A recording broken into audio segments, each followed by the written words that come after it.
चलिए बढ़ते हैं तो आगे। अभी तक जो हमने बात किया है वो वर्ब की बात की है, ठीक है। यानी वर्ब हम पढ़ रहे थे और वर्ब में हमने क्या पढ़ा कि वर्ब का मतलब होता है जो करना या होना दिखाए उसे हम वर्ब कहते हैं, यानी इट स्टैंड फॉर डूइंग और बीइंग समथिंग।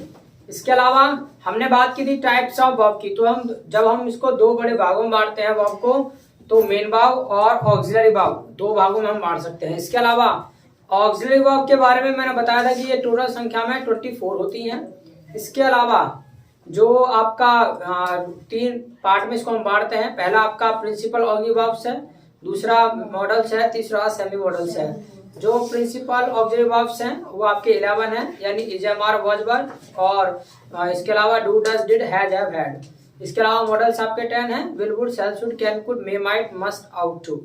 इसके अलावा सेमी मॉडल्स हैं आपके यूज्ड टू, डेयर और नीड।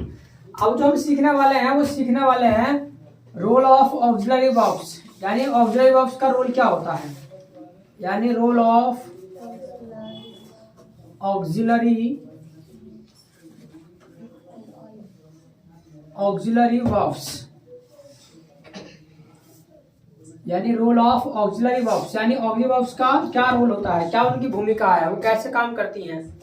तो ये हम जानने की कोशिश करेंगे। तो एक काम करो, साथ के साथ मेरी तरह ही जैसे मैं लिख रहा हूँ ऐसे लिखते चलो, ठीक है। समझाऊंगा बाद में, पहले आप लिखते चलिए।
चलिए, सबसे पहला आता है आपका वर्ब टू बी।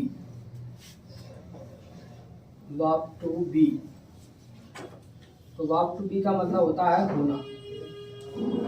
इसके लिए जो आपका विवन होता है वो होता है एम आर। V2 जो होता है वो होता है आपका वॉज, वर। इसके अलावा V3 जो होता है वो होता है आपका बी। इसके अलावा B5 जो होता है, B4 जो होता है आपका बी। इसके अलावा B5 जो होता है इज।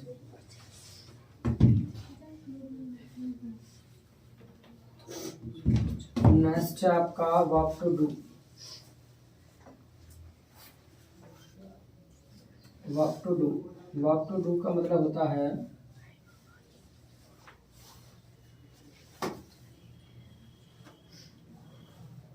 करना।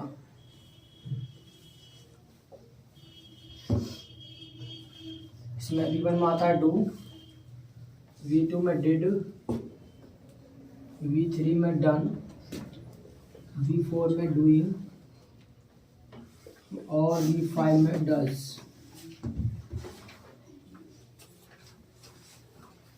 इसी तरीके से नेक्स्ट है आपका verb to have. Verb to have का मतलब होता है रखना। V1 में हैव आता है, V2 में had, V3 had, V4 having और V5 has.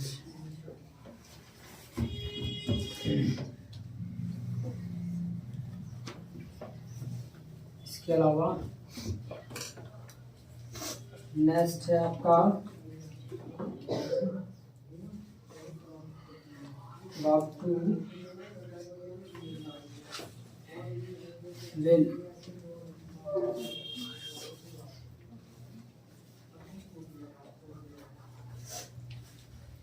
Verb to will मतलब इच्छा।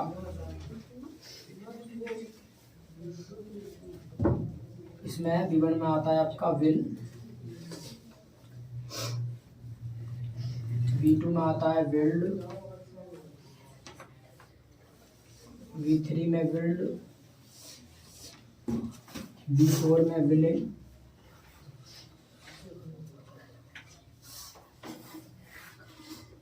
V5 में विल्स।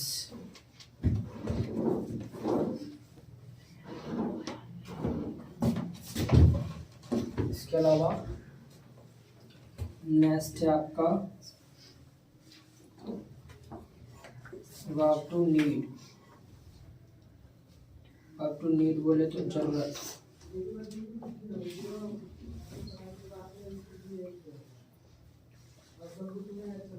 V1 में आपका नीड, V2 में नीडेड, V3 में नीडेड, V4 में नीडिंग, V5 में नीड्स।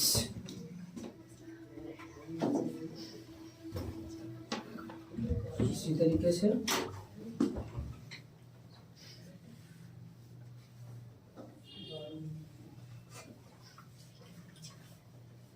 वर्ब टू डेयर, इसका मतलब होता है साहस। V1 में डेयर, V2 में डेयर, V3 में डेयर, V4 में डेयरिंग और V5 में डेयर्स। तो लिखिए जरा पहले जल्दी से, फिर आगे समझिएगा।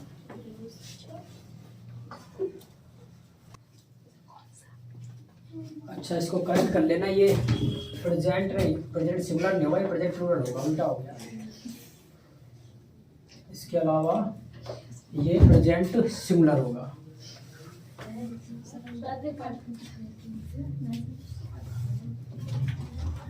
करिए जरा जल्दी से।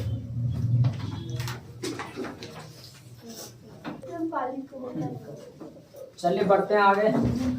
अच्छा, रोल ऑफ ऑक्सिलरी वर्ब्स हमने यहाँ लिखा है, यानी ये जो आप देख रहे हैं V1, V2, V3, V4, V5, ध्यान रखिएगा जितनी भी हमारी वर्ब होती हैं उनके सभी के रूप भी होते हैं, 5 रूप होते हैं। इसको हम कह सकते हैं फॉर्म्स ऑफ वर्ब। ठीक है, ये फॉर्म्स ऑफ वर्ब है, ये वर्ब के रूप हैं।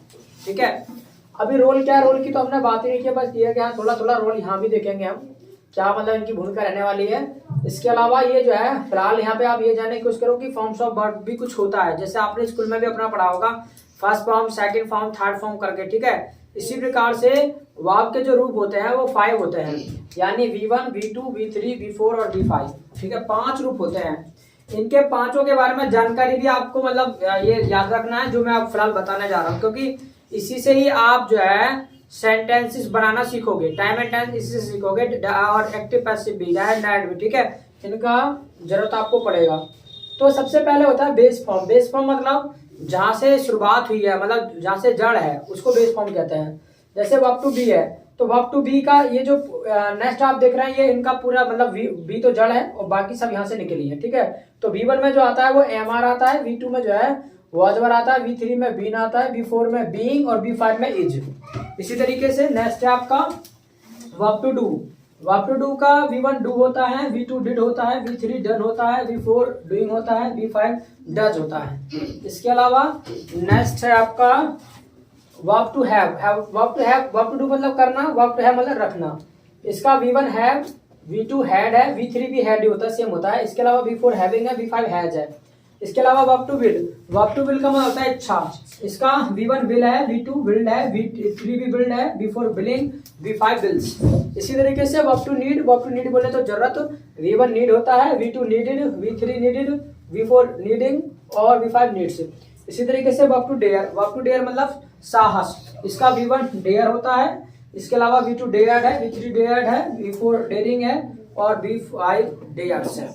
अच्छा, इनके बारे में जो एडिशनल नॉलेज है वो ध्यान रखना है आपको। जैसे आप प्रेजेंट मतलब मैंने V1 के नीचे लिखा है प्रेजेंट प्लूरल, तो जो V1 वाला सेक्शन है ना, ये आपके प्रेजेंट प्लूरल के रूप में प्रयोग होगा। यानी ये जो वर्ब प्रयोग होती है V1, ये जहां पर सब्जेक्ट प्लूरल होता है ना, वहां पर इसका प्रयोग होता है। अच्छा, प्लूरल हम किसे कहते हैं हम आने वाले टाइम में पढ़ेंगे, चिंता ना करो। बस फिलहाल इतना ही याद रख लो कि V1 का मतलब प्रेजेंट प्लूरल होता है। ठीक है, जब मैं आपसे पूछूं भाई V1 का क्या मतलब है, V1 कहाँ पे प्रयोग होगा, तो प्रेजेंट प्लूरल की जगह प्रयोग होगा।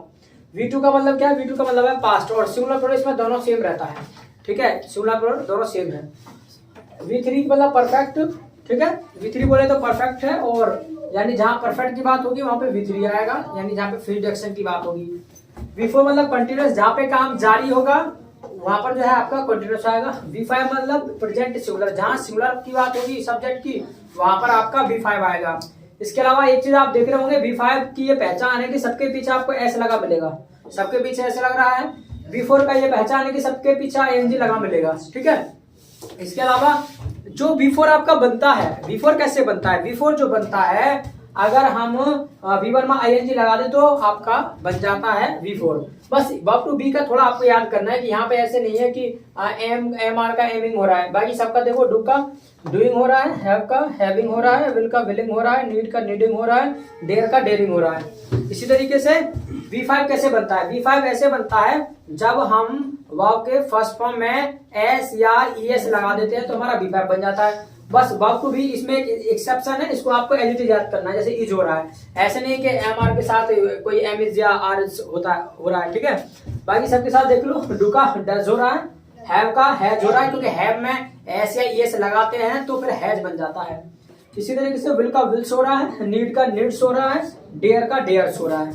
ठीक है, इस तरीके से तो याद करने की टेक्निक है, दो को तो ज्यादा याद करने की जरूरत नहीं है। ठीक है, पर इनको तो तुमको थोड़ा थोड़ा देखना पड़ेगा। यहाँ तक बात समझ आ रही है? तो ये था आपका रोल ऑफ ऑब्जेक्ट वर्ब। अब आप एक चीज देख रहे होंगे, इनके मैंने आपको रूप लिखवाया फॉर्म।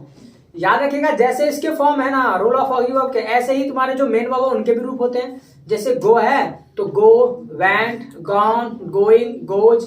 ठीक है, इस तरीके से ऐसे कम का कम, केम, कम, कमिंग, कम्स। ठीक है, कुछ भी एक्स वजह, टेक, टुक, टेकन, टेकिंग, टेक्स, सबका मतलब रूप होता है। ठीक है, यानी सबके फॉर्म होते हैं। तो 5 रूप होते हैं वर्ब के, इनको आपको ध्यान में रखना है कि भी हाँ वर्ब के 5 रूप होते हैं, 5 फॉर्म होते हैं, और वो कहाँ कहाँ प्रयोग होते हैं ये मैंने सब यहाँ लिख दिया है। ठीक है, इसके अलावा जो हमारे रोल ऑफ ऑब्जेक्ट वर्ब है इनके भी रूप होते हैं, क्योंकि इनका भी मतलब जो है 5 रूप होता है, तो ये भी जो है रूप के हिसाब से मतलब इनका प्रयोग होगा। तो फिलहाल इतना ये चीज ध्यान रखना है। बाद बाकी जो है हम कल देखेंगे कि रोल ऑफ ऑब्जेक्ट वर्ब ये काम करेगा और कैसे एडिशनल। इसके अलावा यानी मेन वर्ब और ऑक्सिलरी वर्ब में क्या अंतर होता है, ये चीज जो है हम कल देखेंगे यानी नेक्स्ट वीडियो में। ठीक है, so thank you so much, कल मिलते हैं।